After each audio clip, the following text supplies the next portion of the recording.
Albert Einstein और Isaac Newton के बारे में तो आपने सुना ही होगा।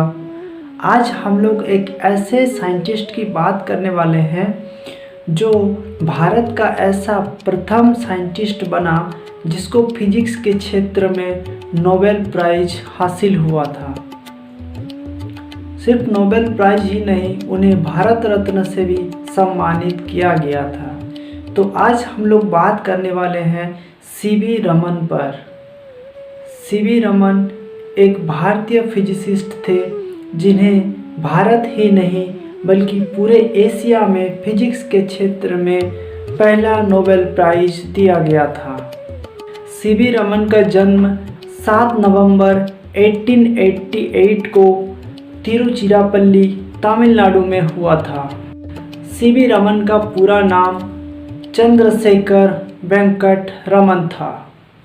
13 वर्ष की उम्र तक Saint Aloysius Anglo Indian High School में उन्होंने मैट्रिक और इंटर का डिग्री हासिल किया। इसके बाद उन्होंने 1902 में मद्रास के प्रेसिडेंसी कॉलेज में एडमिशन लिया।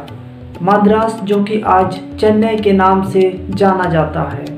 इसके बाद उन्होंने 1904 में बीए की डिग्री भी हासिल कर लिए और इस दौरान उन्होंने फिजिक्स में गोल्ड मेडल भी जीते।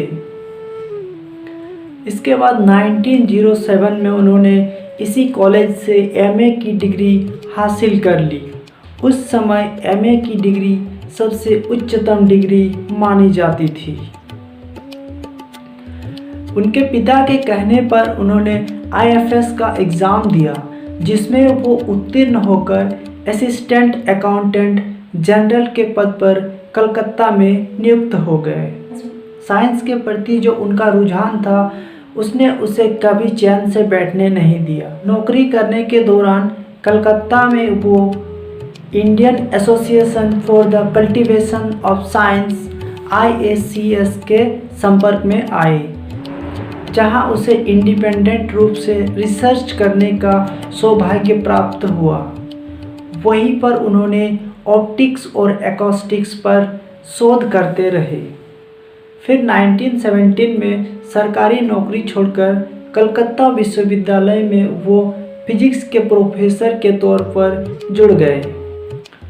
तो जैसा कि मैंने पहले कहा कि उन्हें एशिया का सबसे पहले फिजिक्स के क्षेत्र में नोबेल प्राइज़ मिला था, तो चलिए अब हम लोग बात करते हैं कि उन्हें नोबेल पुरस्कार किस कारण से प्राप्त हुआ था।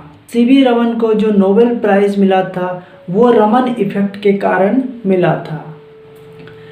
1921 में जब सीवी रमन जहाज से ब्रिटेन जा रहे थे तो उन्होंने भूमध्य सागर के नीले जल को देखा और उस नीले जल को देखकर वो काफ़ी प्रभावित हुए और वो उस पर सोच विचार करने लगे।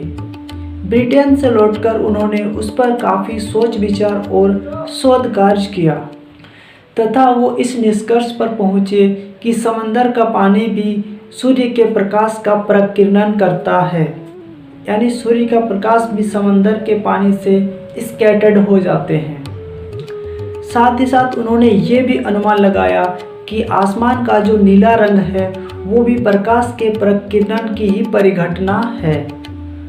उन्होंने ठोस, द्रव और गैस पर भी प्रकाश के विभाजन पर शोध कार्य जारी रखा। अंततः वह जिस निष्कर्ष पर पहुंचा वो रमन प्रभाव कहलाया। इस चीज़ के लिए सीवी रमन को नोबेल प्राइज़ की प्राप्ति हुई थी, वो था रमन इफेक्ट। तो इसको हम लोग बहुत ही शॉर्ट में समझते हैं कि रमन इफेक्ट क्या होता है। जब प्रकाश किसी पारदर्शी माध्यम जैसे वायु या जल से होकर गुजरता है तो पारदर्शी माध्यम के सूक्ष्म कण प्रकाश को स्कैटर्ड कर देता है, जिससे प्रकाश के कुछ हिस्से का तरंगदैर्घ्य बदल जाती है और प्रकाश अलग अलग रंगों में दिखाई देने लगता है। इसी प्रभाव को रमन इफेक्ट कहा जाता है और इसी प्रभाव को रमन इफेक्ट के नाम से जाना जाता है। 1954 में सीवी रमन को भारत सरकार द्वारा देश का सर्वोच्च सम्मान भारत रत्न से भी सम्मानित किया गया था। कलकत्ता में 15 वर्ष बिताने के बाद वो IISc बेंगलोर में प्रोफेसर बन गए और वहाँ 1933 से 1948 तक प्रोफेसर के पद पर कार्यरत रहे। इसके बाद 1948 में वो Raman institute of research eight Bangalore के डायरेक्टर बन गए, जिसके संस्थापक स्वयं ही थे। तथा ऐसा माना जाता है कि 1970 में जब वो अपने लेबोरेटरी में काम कर रहे थे, उसी दौरान उसे हार्ट अटैक आ गया, जिससे उनकी मृत्यु हो गई और देश ने एक भारत रत्न को खो दिया। वैसे तो सीवी रमन के लाइफ पर घंटों चर्चा की जा सकती है, लेकिन आज के वीडियो में बस इतना ही। अगर आपको ये वीडियो अच्छा लगा हो तो इसे एक लाइक ज़रूर कीजिएगा और इस तरह की वीडियोस के लिए हमारे इस चैनल को सब्सक्राइब ज़रूर कीजिएगा। तो मिलते हैं नेक्स्ट वीडियो में, तब तक के लिए goodbye and take care.